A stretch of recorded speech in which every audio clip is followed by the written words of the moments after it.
Video में मैं कुछ चीज़ों के बारे में बात करूँगी। मैंने मेरी प्रिपरेशन जर्नी एंड मेरे कुछ लेसन्स एंड मेरे कुछ मिस्टेक्स जो कि आपको एज अ बिगिनर या एज अ बैंकिंग एस्पिरेंट नहीं करनी चाहिए, सो दैट आप मैक्सिमम एंड मैक्सिमम आउटपुट आप ले पाएँ इन मिनिमम टाइम। सो मैंने अपनी ग्रेजुएशन कंप्लीट की 2021 में। देन उसके बाद मैंने थोड़ा एक्सप्लोर किया, उस टाइम मेरा जिम एंड ऑल दैट, मतलब मैं एक्सप्लोर किया एंड अपनी फिज़िकल अपीयरेंस पे एंड स्ट्रेंथ ट्रेनिंग, इन सब चीज़ों पे मैंने काम किया। बट इतना पढ़ाई पे मेरा फोकस नहीं था, लेकिन इतना back of the mind clear था कि मुझे गवर्नमेंट जॉब लेनी है। तो मैंने साथ ही साथ एसएससी सीजीएल के लिए प्रिपरेशन स्टार्ट की थी अपने 2021 में। एंड मैंने कोर्स लिया अनअकैडमी से एंड ऑनलाइन प्रिपरेशन किया। सो उस साल का मैंने अटेम्प्ट भी दिया, लेकिन उसमें मेरा प्रीलिम्स ही नहीं क्लियर हुआ। मेरे 114 मार्क्स थे एंड कट ऑफ कुछ मेरा प्रीलिम्स ही क्लियर नहीं हुआ था। देन फिर मुझे ये चीज़ क्लियर हो गया कि मुझे जॉब तो चाहिए। और एसएससी के जब मैंने कट ऑफ्स देखी तो मेरा दिमाग ख़राब हो गया। ये इतनी कट ऑफ जाती है and it is really difficult and general category, मतलब ये मैं बहाने नहीं दे रही हूँ, लेकिन हाँ मुझे लगा कि शायद मुझे और प्रिपरेशन इसमें चाहिए। एंड मुझे रियलाइज़ हो गया अपने आसपास के, मैंने लोगों को देखा मेरे नेबरहुड में एंड मेरे फ्रेंड्स में, कुछ सीनियर्स, तो उनको कई साल लग रहे थे जस्ट एक पोस्ट लेने के लिए भी, जो कि बहुत बेसिक पोस्ट है उसकी। तो मुझे लगा कि शायद ये मुश्किल है एंड मुझे अभी अच्छी जॉब एंड सिक्योर जॉब करनी है। एंड बैंक पीओ का ऐसा था कि बैंक पीओ तो सभी बैंक पीओ बनेंगे और हर बंदा बैंक पीओ ही बनेगा अगर वो बैंक पीओ का एग्ज़ाम क्लियर करते हैं या क्लरिकल का क्लियर करते हैं, तो सब क्लरिकल बनेंगे। एंड बैंक में ग्रोथ अपॉर्चुनिटीज़ काफ़ी अच्छी है, ऑल तो वर्क प्रेशर है बट ग्रोथ अपॉर्चुनिटीज़ अच्छी हैं। तो मैंने 2022 के मिड में बैंकिंग की प्रिपरेशन स्टार्ट की एंड इनिशियल लेवल पर मैंने 1 महीने की कोचिंग भी की थी, बट कुछ फैमिली सर्कमस्टांसेस की वजह से घर में कोई हॉस्पिटलाइज हो गया था, तो 2 महीने मुझे मेरी कोचिंग छूट गई एंड मैंने फिर सेल्फ प्रिपरेशन स्टार्ट की मिड 2022 से। इस ईयर मैंने 2 एग्ज़ाम्स दिए, SBI PO and IBPS clerical. Obviously मेरा दोनों में ही नहीं हुआ, प्रीलिम्स ही नहीं हुआ, क्योंकि मेरी उतनी प्रिपरेशन नहीं थी। बट मुझे एक कैच लग गया था कि हाँ ऐसे एग्ज़ाम आता है, इसमें ये क्वेश्चन पूछे जाते हैं एंड मेरी क्या कमी है, एक सॉर्ट ऑफ हैंग लग गया मुझे about the exam and about the questions. Then 2023 में मैंने सारे प्रीलिम्स दिए।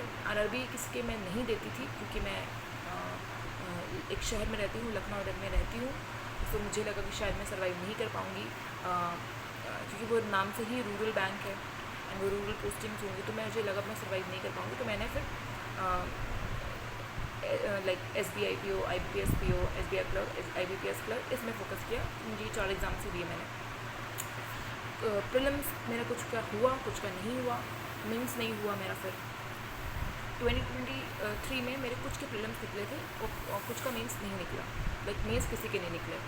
देन 2024 में मैंने फिर RRBs के एग्ज़ाम नहीं दिए, IBPS क्लरिकल दिया, उसमें मेरा प्रीलिम्स नहीं हुआ एंड IBPS PO दिया, उसमें मेरा प्रीलिम्स मेंस एंड इंटरव्यू तक मैं पहुंची। बट इंटरव्यू में मैं बताऊंगी, उसका एक्सपीरियंस पर शेयर करूंगी कि आपको इंटरव्यू में ऐसी क्या चीज़ें नहीं करनी है कि आप अपना मैक्सिमम आउटपुट निकाल पाए। मेरे मेंस में अच्छे मार्क्स थे, बट मेरे प्रीलिम्स मेरे इंटरव्यू में इतने अच्छे मार्क्स नहीं थे, सो मेरा फाइनलिस्ट में नहीं हुआ। देन मैंने UB LBO दिया था, उसमें मैं फिर गुजराती LPT था, तो मैं obviously LPT and document verification interview के लिए अपीयर ही नहीं किया मैंने, ऑल्दो मेरा मेंस क्लियर था उसका।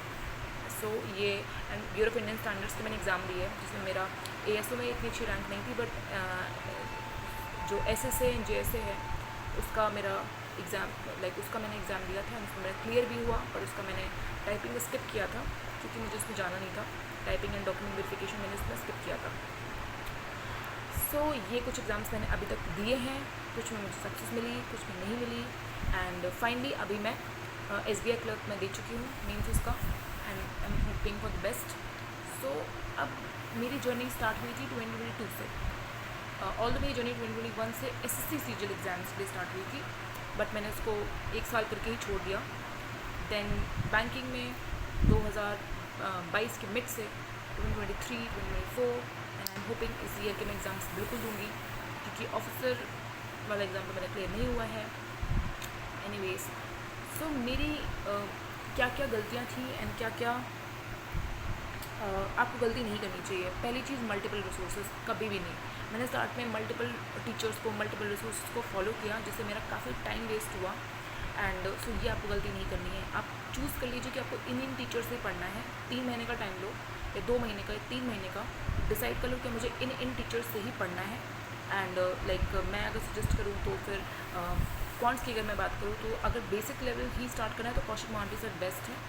अगर थोड़ा मेंस लेवल एडवांस लेवल की प्रैक्टिस करनी है then Harshal sir best teacher है। अगर आपको स्टार्टिंग से उनका समझ में आया तो स्टार्टिंग से ही उनको फॉलो करो, बट मैं सजेस्ट करूँगी कि जिसका मैथ्स थोड़ा वीक है तो वो बिल्कुल स्टार्टिंग में पहले कौशिक मोहांती सर से बेसिक्स क्लियर करें, अपना एक बेसिक लेवल 1 लेवल 2 तक आ जाए। देन उसके बाद प्रैक्टिस तो मीन्स की हर्षल सर से करें या फिर किसी भी टीचर से कर सकते हैं, but my suggestion will be this. English में मैंने सिर्फ निमिषा मैम को फॉलो किया था एंड मैंने और भी कुछ ऑलिव बोर्ड इन सब टीचर्स को फॉलो किया, बट मुझे इतना कनेक्ट नहीं हुआ।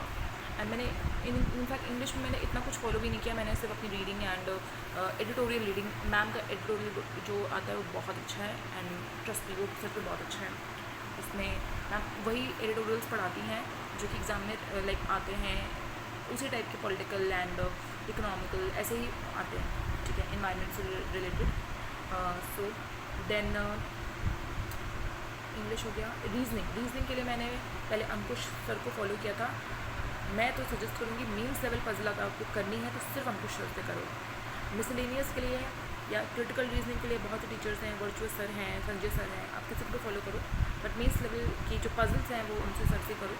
मैंने थोड़ा छोड़ दिया उनको, तो मेरा मीन्स लेवल का पजल थोड़ा वीक हो गया है। मेरे इनफैक्ट 2024 के मैंने जितने भी एग्जाम्स दिए उसमें मेरा रीजनिंग में जितना मैं कर सकती थी उतने मार्क्स मेरे नहीं आए। सो एंड देन जीएस के लिए तो भाई मैं तो ये सजेस्ट करूँगी कि जितना हो सके स्टार्टिंग से पढ़ो।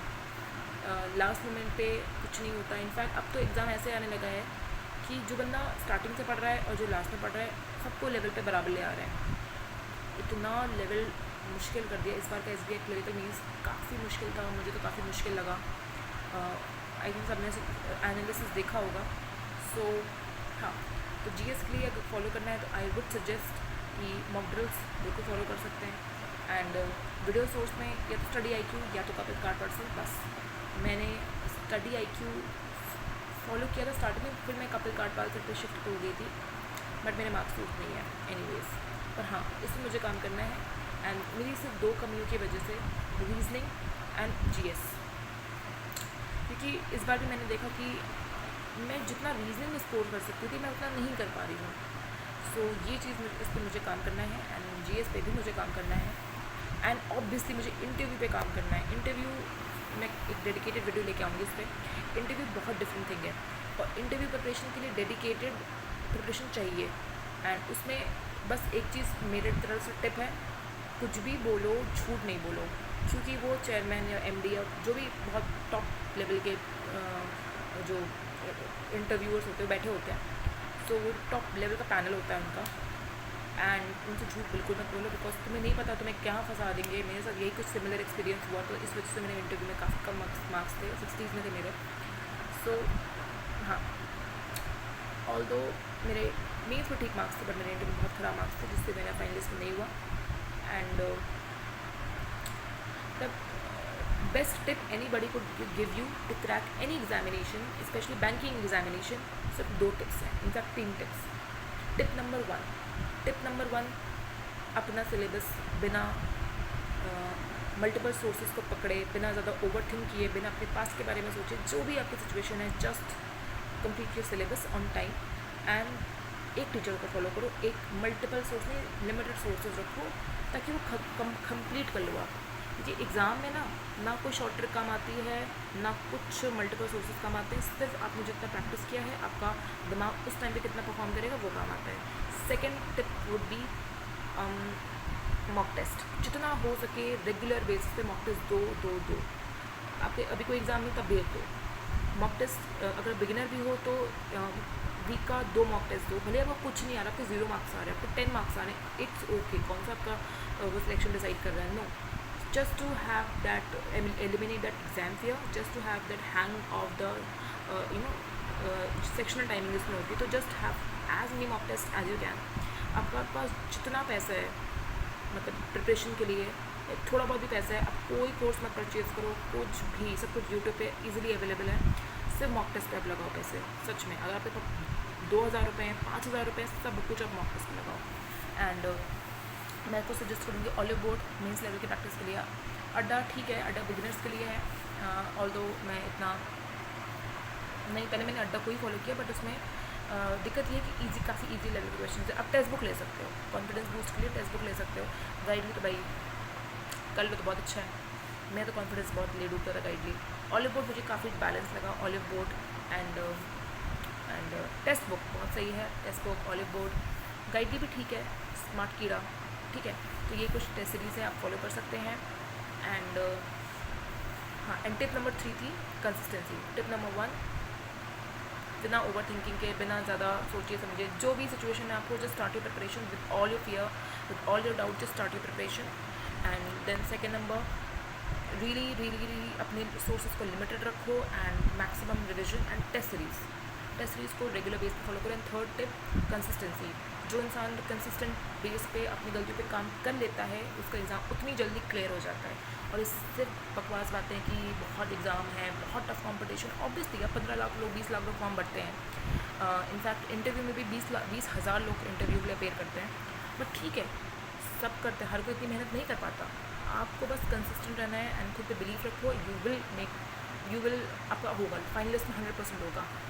एंड बाकी कोई भी आपको प्रॉब्लम हो, please comment down and I would love to share my experience to help you if my experience helps you in any way. So please let me help you. Comment down करो, like करो video, subscribe करो if you like the video and best of luck.